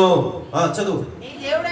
నీ దేవుడైన యెహోవా మాట వినిన ఎడల ఈ దీవెనలన్నీ నీ మీదికి వచ్చి నీకు ప్రార్థించుడు. చప్పట్లు కొట్టి దేవుని మహిమపరుద్దాం. ఏ దీవెనలు? ఇప్పుడు చదివితే ఆ దీవెనలన్నీ నీకు ప్రాప్తిస్తాయి, నీకు వర్తిస్తాయి, నీవు పొందుకుంటావు. అయితే ఏం చేయాలంట? దేవుని సన్నిధికి వచ్చి పాస్టర్ గారు ఎప్పుడు వాక్యం ముగిస్తారా, పోదాం, ఇంతసేపు వాక్యం చెప్తాడా, వచ్చే వారం రాకుండా పోదాంపా, వచ్చాము ఈరోజు ఇరుక్కపోయాము రా బాబు, వచ్చాము ఈరోజు ఇరుక్కుపోయాము, సరే కానీ పాస్టర్ గారి సమయం కదా ఈరోజు, వచ్చేవారం ఏం రా. నష్టపోయేది ఎవరు? పాస్టర్ గారా? ఎవరు నష్టపోతారు? విశ్వాసులు. వచ్చే వారం ఇంకొక మాట మాట్లాడవచ్చేమో దేవుడు నీతో, ఆ మాట నీకు ఇంకా ఆశీర్వాదకరంగా ఉండవచ్చేమో. దీనికంటే గొప్ప ఆశీర్వాదం ఆ దినాన దేవుడు నీతో మాట్లాడవచ్చేమో. తప్పిపోకూడదు ప్రియదేవుడా. అందుకే ఇక్కడ దేవుని మాట శ్రద్ధగా వినాలి అంటున్నాడు కదా. నీవు నీ దేవుడైన యెహోవా మాట శ్రద్ధగా విని నేను నీకు ఆజ్ఞాపించుచున్న ఆయన ఆజ్ఞలన్నిటిని అనుసరించి నడుచుకొనిన ఎడలా నీ దేవుడైన యెహోవా భూమి మీద ఉన్న సమస్త జనముల కంటే నిన్ను హెచ్చించును. దేవునికి స్తోత్రము, హల్లెలూయా. ఎలా హెచ్చిస్తాడు? సమస్త జనులు ఎవరు? ఈ లోకములో ఉన్న జనముల కంటే నిన్ను బహుగా హెచ్చిస్తాడంట. సమస్త జనులు అంటే ఈ భూమి మీద ఉన్న సర్వ మానవాళి. ఇప్పుడు ప్రపంచంలోని కుబేరులు ఎవరండి? కుబేరుడు ఉన్నాడు కదా, ధనవంతుడు. చిన్న ధనవంతుడు ఎవరు? మన కర్నూలులో కావచ్చు. నేను ప్రపంచంలో అడుగుతూ ఉంటాను. మన కర్నూలులో ఆయన అయితే ఉండొచ్చు, దేవునికి స్తోత్రం. ఆయన కాకపోతే ఇంకొక 2-3 ఉండొచ్చు. అయితే ప్రియమైన దేవులారా, సమస్త జనముల కంటే నిన్ను హెచ్చించదనని దేవుని వాక్యం సెలవిస్తోంది. అందుకే దేవుని మాట వినాలి శ్రద్ధగా. చెప్పేటప్పుడు శ్రద్ధగా దేవుని వాక్యాన్ని వినాలి. ఏ మాటలు వింటాం తెలుసా మనం శ్రద్ధగా? అనగనగనగనగనగనగా ఒక ఊరు, ఆ ఊరిలో ఒక రాజు. ఆ రాజుకి ఎంతమంది? 7 మందేనా? ఇట్లాంటివి చెప్పామనుకోండి, అబ్బా నా చిన్నప్పుడు విన్నా, ఇప్పుడు మరలా గుర్తు చేశారు సారే, ఎలా చెప్తాడో సార్ చుట్టా అంటారు లేదా? నా చిన్నప్పుడు మా అవ్వ చెప్పింది, మా చేజమ్మ చెప్పింది, ఇప్పుడు సార్ నోట వచ్చింది ఈ కథ, మర్చిపోయా నేను కొంచెం, నా పిల్లలు కూడా జ్ఞాపకం చేయాలి ఈ కథ అని చెప్పేసి సార్ ఏం చెప్తాడో వినాలి అని చెప్పేసి చెవి ఎట్లాడతారంటే అలా పెడతారు. అంటే ఎందుకు చెప్తున్నానో అర్థం చేసుకోండి పిల్లరా. సంఘముతో ఆత్మ చెప్పుతున్న మాటలు చెవు గలవాడు వినుడుగాక, కల్పన కథలు కాదు. మనం చెవియోకి వినవలసినది కల్పన కథలు కాదండి, దేవుని వాక్యాన్ని వినాలి శ్రద్ధగా, దేవుని మాటని వినాలి. ఎప్పుడైతే అట్లాగున శ్రద్ధగా దేవుని మాటలు వింటారో, ఇక్కడ అంటున్నాడు 2వ వచనంలో ఏమన్నాడు?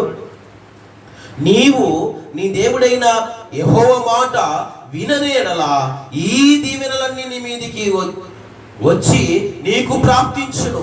నీవు పట్టణములో దీవించబడదు, పొలములో దీవించబడదు. నీ గర్భఫలము, నీ భూఫలము, నీ పశుల మందలు, దుక్కిడెద్దులు, గొర్రెల మేకల మందలు దీవించబడును. నీ గంపయు, పిండి పిసుకు, నీ తొట్టియు దీవించబడును. నీ లోపలికి వచ్చినప్పుడు దీవించబడదు, వెలుపలకు వెళ్ళున్నప్పుడు దీవించబడదు. నీ మీద పడు శ్రద్ధలను యెహోవా ఎదుట అతము చేయునట్లుగా చేయును. మరొక త్రోవలను నీ మీదికి బయలుదేరి వచ్చి 7 త్రోవల నీ ఎదుట నుండి పారిపోవుదురు. నీ కొట్లలోను నువ్వు చేయు ప్రయత్నములన్నిటిలోనూ నీకు దీవెన కలుగునట్లు యెహోవా ఆజ్ఞాపించును. నీ దేవుడైన యెహోవా నీకు ఇచ్చుచున్న దేశములో ఆయన నిన్ను ఆశీర్వదించును. దేవునికి స్తోత్రము, హల్లెలూయా. ఆశీర్వదించును, దీవించబడదు, దీవించబడదు, దీవించబడదు. ఇలాగున ఈ అధ్యాయం అంతా చదివితే ఎన్నో ఆశీర్వాదాలు ఇందులో ఉంచాడు. ఈ ఆశీర్వాదాలు పొందుకోవాలి అంటే ప్రియమైన దేవుళ్ళరా, మనము దేవుని మాట శ్రద్ధగా వినాలి, దేవుని వాక్యాన్ని శ్రద్ధగా వినాలి. అప్పుడే నువ్వు సమస్త జనముల కంటే హెచ్చించబడతావు. ఇప్పుడు అబ్రహాము ఏమయ్యాడు అంటే సమస్త జనముల కంటే హెచ్చింపబడి విశ్వాసులకు తండ్రిగా నియమించబడ్డాడు అబ్రహాం. కారణం ఏంటి?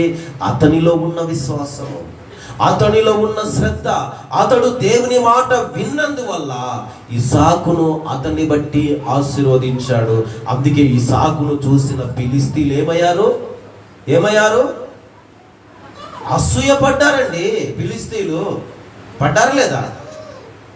ఎందుకంటే అతని ఎదుగుదలను చూసి అసూయపడ్డారు. అమ్మా స్థలం ఫిలప్ చేయండి, కొంచెం ఇటు జరగడం. ఎవరైనా ముందుకు రండి, చిన్నాలు ముందుకు రండి. కాబట్టి ప్రియమైన దేవుళ్ళరా, మనము దేవుని మాట శ్రద్ధగా వింటే దేవుని దీవెనలు పొందుకోగలుగుతాం. దేవుడు ఏర్పరిచినవన్నీ మనకు అనుగ్రహించబడతాయి సమస్త జనముల కంటే. కానీ ప్రియమైన నీ ఇంటి పక్క వారి కంటే నీవే బహుగా ఆశీర్వదించబడతావు. దేవునికి స్తోత్రం కలుగునుగాక.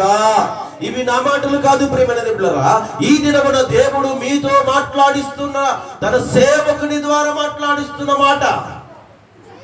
ఆయన మాట తన సేవకుని ద్వారా పలికిస్తూ ఉన్నాడు. అందుకే మనం ఏమై ఉండాలి?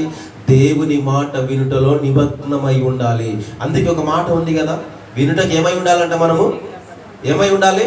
వినుటకు వేగిరపడివారుగాను, మాట్లాడుటకు నిదానించువారుగాను ఉండాలి. ఇప్పుడు ఎలా ఉన్నారు? అన్నిలో విడిచిపెడదాం, క్రైస్తవ సమాజంలోనికి వద్దాం. ఇప్పుడు క్రైస్తవులు ఎలా ఉన్నారు చెప్పండి? ఎలా ఉన్నారు? ఇప్పుడు ఇక్కడ వాక్యము చెప్పబడుతుంది. మందిర చుట్టుపక్కల ప్రాంతంలో ఎన్నో నివాసాలు ఉన్నాయి, అవునా? ఇక్కడ ఉన్న వారందరూ క్రైస్తవులే, 1-2 కుటుంబాలు తప్ప. 1-2 కుటుంబాలు తప్ప ఇక్కడ ఉన్నవారందరూ, చుట్టుపక్కల ప్రాంతంలో ఉన్నవారందరూ క్రైస్తవులే. అయితే కొందరు వెళుతూ ఉన్నారు దేవుని మందిరానికి, కొందరు ఇంట్లోనే ఉంటూ ఉన్నారు. ఎలా ఉంటారు తెలుసా? కుర్చీ మీద కూర్చొని కాలు మీద కాలేసుకొని ఇలా ఉంటారు. కావాలంటే వెళ్ళి చూడండి. దేవునికి స్తోత్రము, హల్లెలూయా, హల్లెలూయా. కాబట్టి ప్రియ సహోదరి సహోదరుడా, ఎందుకు చెప్తున్నాను ఆలోచన? దీవెనలు రావడం లేదు,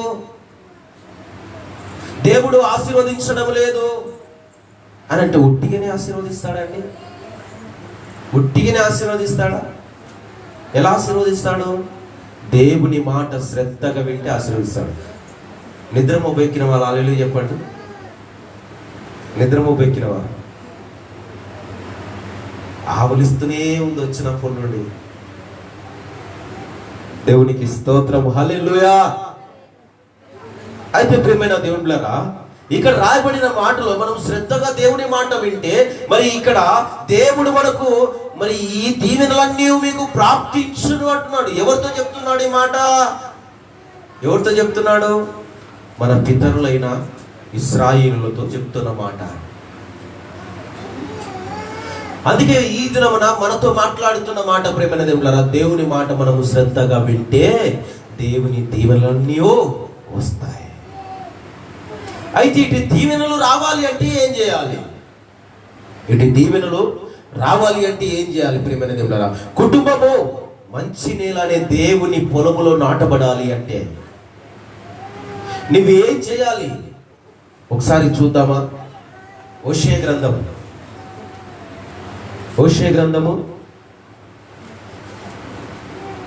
10వ అధ్యాయము 12వ వచనం చదువుకుందాం.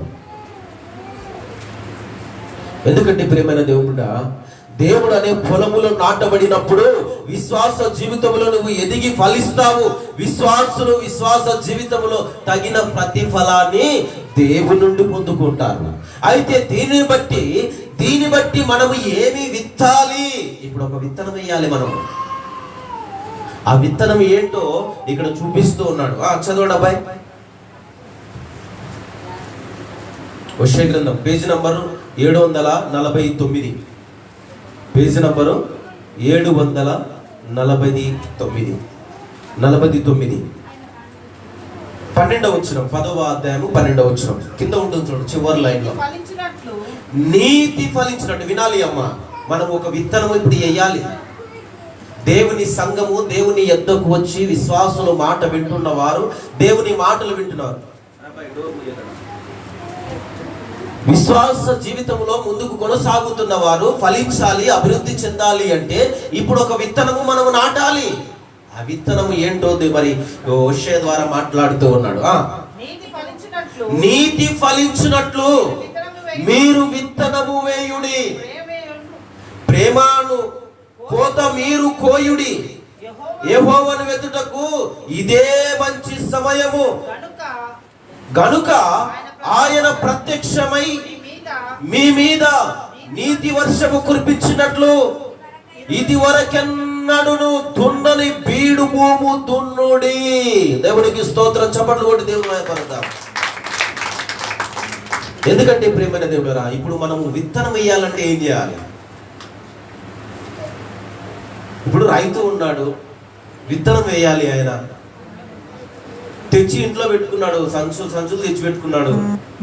అయ్యా ఇంక మరి నాకు పొలం ఉంది కదా అని చెప్పేసి ఆ సంచుల్లో ఉన్న విత్తనాలను తీసుకుపోయి ఆ చేనులో ఒట్టిగా పారవేస్తాడా?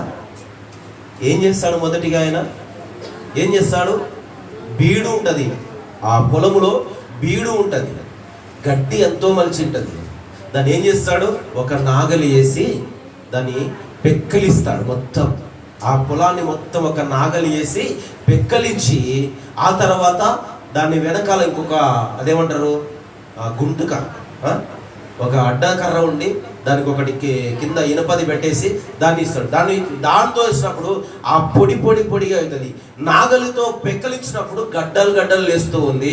ఆ తర్వాత వెనకాల ఇంకొకటి గుంటుక అని ఉంటుంది.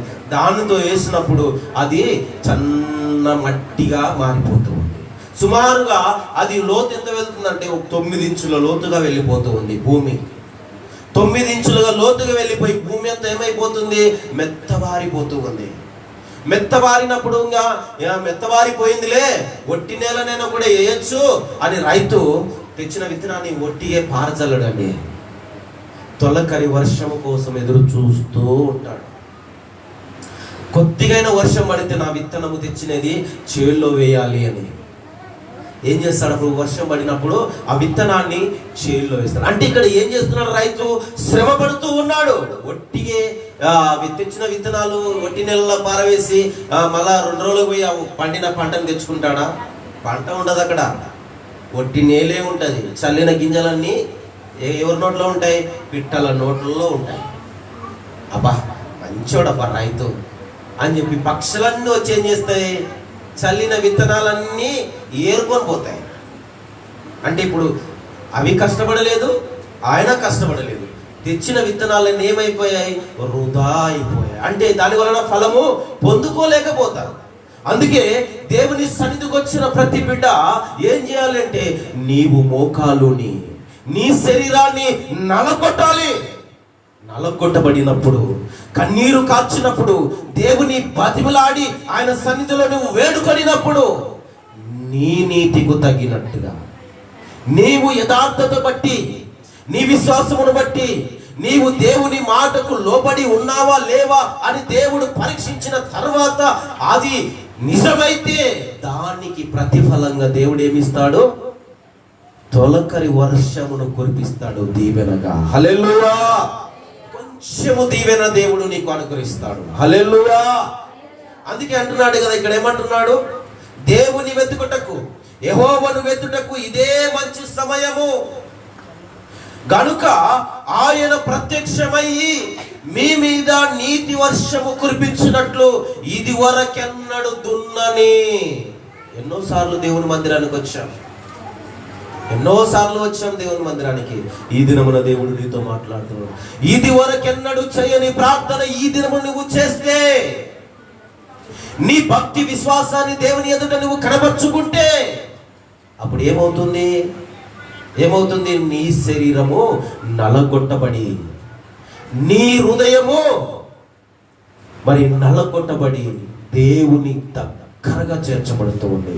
దేవునికి స్తోత్రం కలుగునుగాక. అందుకే అంటున్నాడు, ఇంకెన్నడు దున్నని బీడు భూమిని దున్నండి. ఇంకెన్నడు దున్నని బీడు భూములు ఎన్నో ఉన్నాయి. మోడు బారిన మనుషులు ఎందరో ఉన్నారు, కఠినమైన హృదయస్తులు ఎందరో ఉన్నారు, విశ్వాసం అనేది ఎరగని మనుషులు ఎందరో ఉన్నారు. అటు వారి దగ్గరికి వెళ్ళి నీతనే విత్తనము వారిలోనికి నాటండి. దేవుడి వాక్యం సెలవిస్తోంది. ఆయన వర్షాన్ని కురిపిస్తాడు, ఆయన ఫలింప చేస్తాడు. నీవు యథార్థతతో విశ్వాసముతో నీవు అట్టి పని చేయగలిగినప్పుడు, ఎన్నడు దున్నని భూమి, ఎన్నడు వినని వాక్యాన్ని, ఎన్నడు ఆ వ్యక్తి వినని వాక్యాన్ని నువ్వు ఆ వ్యక్తికి నువ్వు బోధించినప్పుడు ఆ వ్యక్తి హృదయం కదిలించబడొచ్చేమో. దేవుడు నీకు సహకారిగా ఉండి ఆ వ్యక్తిని మరి నీ దేవుని సన్నిధికి నడిపిస్తాడు. దేవునికి మహిమ కలుగునుగాక. అందుకే 13వ వచనంలో ఒక మాట చూడండి. 13వ వచనం చదువు ఎక్కడే. నీ ప్రవర్తన ఆధారము చేసుకొని నీ బలాఢ్యులను నమ్ముకొని నీవు చెడు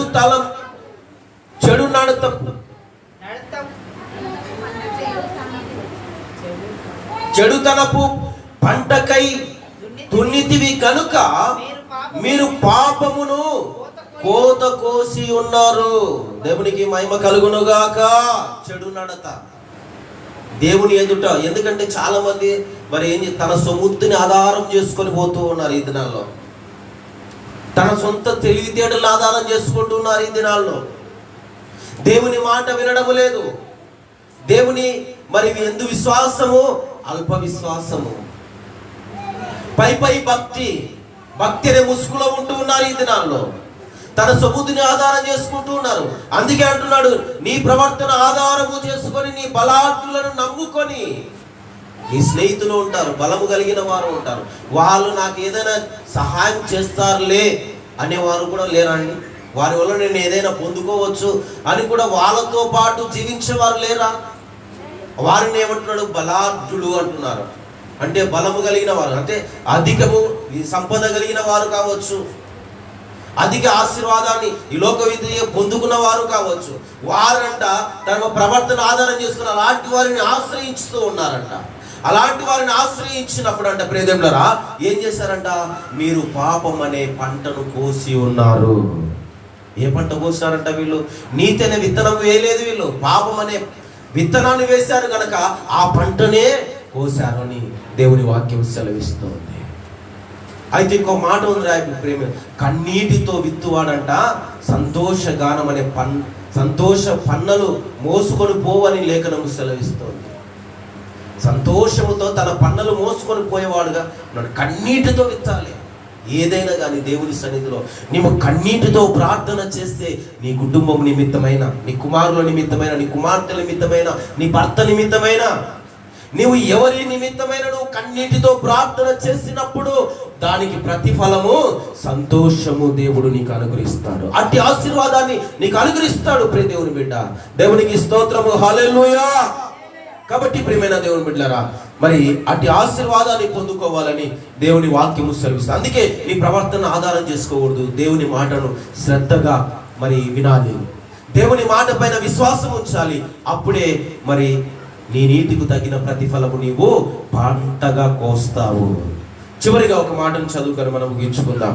కీర్తన 126వ కీర్తన 4వ వచనానికి 4వ చరణంలోకి వెళ్దాం. 126వ కీర్తన 4వ చరణం త్వరగా 126 4వ చరణంలో రాయబడిన మాటను జ్ఞాపకం చేసుకుందాం. ఇందాక చెప్పాను కదా మీకు, కన్నీళ్లు విత్తువాడు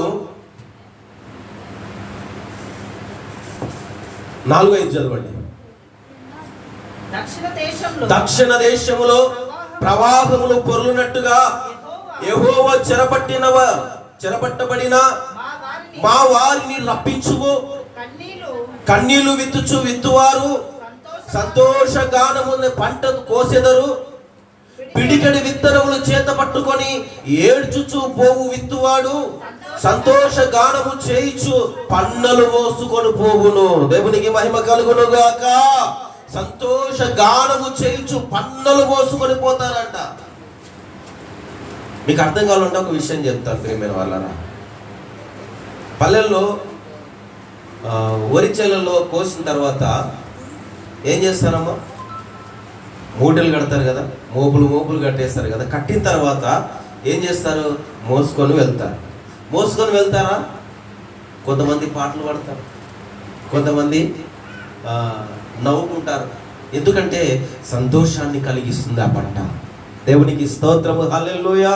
కొంతమంది చేను కోస్తూనే పాటలు పాడతారు. ఒక వ్యక్తి పాడితే రెండో వ్యక్తి కూడా పాటలు పాడతారు, అతనితో పాటు ఇంకొక పాట. అంటే గొంతు కలుపుతారు. ముందు ఒక వ్యక్తి పాడిన తర్వాత మిగతా వారంతా గొంతు. అప్పుడు ఎలా ఉంటుంది తెలుసా? వినసొంపుగా ఉంటుంది. చిన్నతనంలో నేను వినేవాడిని. మా అమ్మతో పాటు ఎప్పుడన్నా అలా చెల్లెల్లోకి వెళ్ళినప్పుడు వాళ్ళు ఎక్కువ శాతం కలుపు తీసే చెల్లెల్లో విన్నా. కలుపు తీస్తున్న సమయాల్లో చెట్ల కింద గడ్డి ఉంటుంది, దాన్ని కలుపు అంటారు. అయితే అది తీస్తున్న సమయంలో వాళ్ళు తీస్తూ కొంత సమయం తర్వాత పాటలు పాడడం ప్రారంభిస్తారు. ఒకరు పాడిన తర్వాత ఇంకొకరు, ఇంకా అందరు పాడతారు. అప్పుడు ఎలా ఉంటుందంటే కోయిల కూసినట్టుగా ఉండేది. పల్లెల్లో వాళ్ళు పాడుతూ ఉండేది. దేవునికి స్తోత్రము, హల్లెలూయా. అంత వినసొంపుగా ఉండేది. అప్పుడు తెలియలేదు నాకు. చాలా మంది క్రైస్తవ బిడ్డలు కూడా పాటలు పాడేవారు. నేను మా అమ్మ నోట ఎక్కువ వినే పాట ఏంటంటే తెలుసా? యేసు గొర్రె పిల్లను నేను వదకు దేబడిన గొర్రె పిల్లను, యేసు గొర్రె పిల్లను నేను వదకు దేబడిన గొర్రె పిల్లను, దినదినము చనిపోచున్నాను, యేసుక్రీస్తులో బ్రతుకుచున్నాను. దినదినము చనిపోచున్నాను, యేసుక్రీస్తులో బ్రతుకుచున్నాను. యేసు గొర్రె పిల్లను నేను వదకు దేబడిన గొర్రె పిల్లను, యేసు గొర్రె పిల్లను నేను వదకు దేబడిన గొర్రె పిల్లను. ఇలాగున ఒకరు పాడితే మిగతా వారంతా పాడేవారు. ఈ పాట అయిపోగానే మరొక పాట విన్నాను. తూర్పు దిక్కు చుక్క బొట్టె మేరమ్మ మరిగమ్మ, ఆ చుక్కాని చూసి మేము వచ్చినాము మొక్కిపోవుటాకు, ఆ చుక్కాని చూసి మేము వచ్చినాము మొక్కిపోవుటాకు. ఇలాగే పడుకునేటప్పుడు కూడా వాడేది మా అమ్మ. తూర్పు దిక్కు చుక్క బుట్టే మరియమ్మ ఓ మేరమ్మ, ఆ చుక్కాను చూసి మేము వచ్చినాం మొక్కిపోతాం. ఎవరు వచ్చారండి? గొల్లలు, జ్ఞానులు, బెత్లెహేము పశువుల పాకలు పరియుండి ఉన్న ప్రభువైన యేసుక్రీస్తును చూడడానికి ఆ చుక్కను వెంబడిస్తూ సుమారుగా 3 సంవత్సరాలు పైగా ప్రయాణం చేసి అక్కడికి వెళ్ళారండి. పుట్టిన వెంటనే వెళ్ళలేదు గొల్లలు కానీ జ్ఞానులు కానీ. వారికి సుమారుగా టైం పట్టింది, 2-3 సంవత్సరాలు టైం పట్టింది. ఎలా చెప్పగలరంటే ఏ రోజు చెప్తాడు వయసు కలిగిన పిల్లలల్లా చంపేయండి అని ఉందా మాట? పరిశుద్ధ గ్రంథంలో మాట మనకు ఆ వయసు కలిగిన మరి 2-3 సంవత్సరాల వయసు కలిగిన పిల్లలు ఎక్కడైతే ఉంటారో మగ పిల్లల్ని చంపేమని ఏ రోజు రాజు ఆజ్ఞయిస్తాడు. అయితే టాపిక్ డివైడ్ అవుతుంది ప్రియులారా. అయితే మనం ఆశీర్వాదం గురించి మాట్లాడుకున్నాం. ఇక్కడ దేవుని మాట మనం శ్రద్ధగా వినినట్లయితే, దేవుని వాక్యాన్ని మనం శ్రద్ధగా వినినట్లయితే, నీతి అనే విత్తనము మనము నాటినట్లయితే తొలకరి వర్షం, నీతి అనే వర్షాన్ని దేవుడు, ఆయన నీతి అనే వర్షమును కురిపించినప్పుడు నువ్వు ఎన్నడి దున్నని బీడు భూమిని నువ్వు దున్నాలి. అప్పుడే నీవు ఆశీర్వదించబడతావు. నీవొక్కడివే కాదు ప్రియదేవులారా, నువ్వు ఒక్కదానివే కాదు, ఇతరులు కూడా ఆశీర్వాదము పొందుకోవాలి. ఇతరులు కూడా దేవుని యొద్దకు నడవాలి. ఇతరులు కూడా దేవుని వాక్యాన్ని వినాలి. ఇతరులు కూడా తమ ఆత్మను రక్షించుకోవాలి. ఆయన చెబుతున్నది అది, నశించుకోవచ్చిన ఆత్మలను వెతికి రక్షించుటకు దివి నుండి భూమికి దిగి వచ్చి తిని అని. అందుకే ప్రియమైన దేవులారా, మన కోసం వచ్చాడు ఆయన. ఇప్పుడు ఆయన మాట మనం వినాలి కదా. ఆయన పరలోకానికి ఎక్కిపోయాడు, మనకు తీర్పరిగా ఆయన ఉన్నాడు. మళ్ళా భూమి మీద కూడా అలాగనే ఆయన వచ్చాడండి. మరి ఆ పరిశుద్ధాత్మ దేవుని, నేను శుక్రవారం దినాన విన్నా మీ వర్తమానాన్ని, మరలా ఆయన పరిశుద్ధాత్మ దేవుని మన మధ్యలో ఉంచాడు. ఇప్పుడు ఇది కృపాకాలము. ఆయన ఆదరణకర్త అంటే సత్యస్వరూపైన ఆత్మ మన మధ్యలో ఉన్నది, మనం నడిపిస్తూ ఉంది. మరి అవే మనకు బోధిస్తూ ఉన్నాడు. యేసుక్రీస్తు ఏదైతే చెప్పి వెళ్ళాడు అదే బోధిస్తున్నాడు. ఆ మాటలే మనము శ్రద్ధగా వినాలి ప్రియమైన వాళ్ళారా. ఆ మాటలే మనము శ్రద్ధగా విని ఆ ప్రకారంగా జీవిస్తే దేవుడిచ్చే ఆశీర్వాదం ఎలా ఉండాలి తెలుసా? సంతోషాన్ని ఇస్తుంది. దేవునికి మహిమ కలుగును గాక. సంతోష గానము చేయించు పన్నలు మోసుకొని పోతావు, అదే నీకు ఆశీర్వాదం, అదే నీకు దీవెన.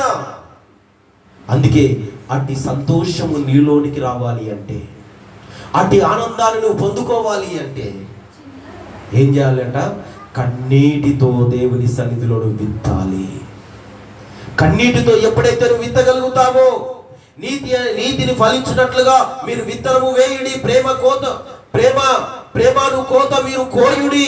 యెహోవా వెతుకు సమయము ఇదే ఇదే ఇదే ఇదే మిక్కిలి అనుకూల సమయం. నేడే రక్షణ దినం. దేవునికి మహిమ కలుగునుగాక. ప్రేమైన దేవుని బిడ్డ, దేవుని వాక్యం సెలవిస్తూ ఉంది, నువ్వు కన్నీటితో దేవుని సన్నిధానంలో నువ్వు విత్తిన నీతిని బట్టి అది ఫలిస్తూ ఉంది. విన్నదాన్ని బట్టి నీవు ఆశీర్వదించబడతావు. దేవుని మాటకు లోబడి బ్రతికితే నువ్వు దీవించబడతావు. కాబట్టి కన్నీటితో నువ్వు విత్తితే సంతోషగానముతో చేయించు ఆశీర్వాదాన్ని నువ్వు పొందుకుంటావు. పన్నలుగా మోసుకొని వెళతావు. దేవునికి మహిమ కలుగునుగాక. అందుకే కన్నీటితో ఎలా విత్తాలి అంటే, మోకాలు ఉని ఆయన సన్నిధిలో ఆశీర్వాదం పొందుకొనుటకు నీ హృదయాన్ని ఎలా కుమ్మరించాలి? నీళ్లు కుమ్మరించినట్టుగా కుమ్మరించి ప్రార్థన చేయాలి. అందుకే ప్రియమైన దేవులారా, దేవుని మాట వింటే ఆశీర్వాదము, లేకపోతే దురదృష్టకరమే. మనం ఎంత సంపాదించినా మనకు అది మిగలదు, అది మనకు అక్కరకు రాదు. అందుకే దేవుని మాట విని, ఒక్కసారి దేవుని మాట విని చూడు. ఒక్కసారి దేవుని యందు పరిపూర్ణత కలిగి జీవించు. దాన్ని స్థిరపరిచి బలపరిచి నిన్ను దేవుడు ఆశీర్వదిస్తాడు. అటు దీవెనలన్నీ మీకు కలుగునుగాక. అందుకే ప్రియమైన వాళ్ళారా, ఇవన్నీ ఇట్టి దీవెనలన్నీ మీకు ప్రాప్తించును అని దేవుని వాక్యం సెలవిస్తుంది. నువ్వు ఏదైతే అడుగుతావో ఇదే మంచి సమయం. వెతుకు, ఆయనని వెతికి అడిగి నీతి అనే విత్తనము వేయి. సంతోషగానములు పన్నులు పోసుకొని మీరు వెళుతారని దేవుని మాటలు సెలవిస్తూ ఈ మాటలు ముగిస్తూ ఉన్నాను. దేవుడి పరిశుద్ధమైన మాటలు దీవించి ఆశీర్వదించునుగాక. ఆమేన్. ప్రార్థన చేసుకుందాం. అందరూ అలాగే తల వంచండి. మరి బలలో పాల్పంపులు పొందువారు కూడా అలాగే మరి మోకరించి ఆయన సన్నిధానంలో ప్రార్థన చేసుకుందాం. స్తోత్రం స్తోత్రం స్తోత్రం. పరిశుద్ధుడా, ప్రేమ కలిగిన తండ్రి, దయగలిగిన ప్రభువా, ఇంతవరకు నీ మాటలు ఆయన నీ దాసుని నోట మాకు అందించావు. ప్రతి మాట అది మా కోసమే నాయన, మా ఆశీర్వాదం కోసమే తండ్రి. నీ మాట వింటే ఆశీర్వాదం పొందుకుంటాం. అబ్రహాము, ఇసాకు నీ మాట విని ఆశీర్వాదాలు పొందుకున్నారయ్యా తండ్రి. మేము కూడా నీ మాటలు శ్రద్ధగా విని హితోపదేశ కాండములో ఉన్న ఆశీర్వాదాలన్నీ పొందుకుని కృప మాకు దయచేయమని అడుగుతున్నాం తండ్రి. నీ మహిమతో బలపరిచి అటు దీవెనలో ఆశీర్వాదాలు వాక్యం విన్న బిడ్డలకు చేరి ఉన్న కుటుంబాలకు సమృద్ధి అయిన దీవెనలు కుమ్మరించి ఆశీర్వదించుమని యేసు నామం పేరిట ప్రార్థించి పొంది ఉంటున్నాను తండ్రి. ఆమేన్. ఆమేన్. అలాగే నేను ప్రార్థన పూర్వకంగా బలలో పాలు పొందాలని ప్రభు నామంలో తెలియపరుస్తూ ఉన్నాను.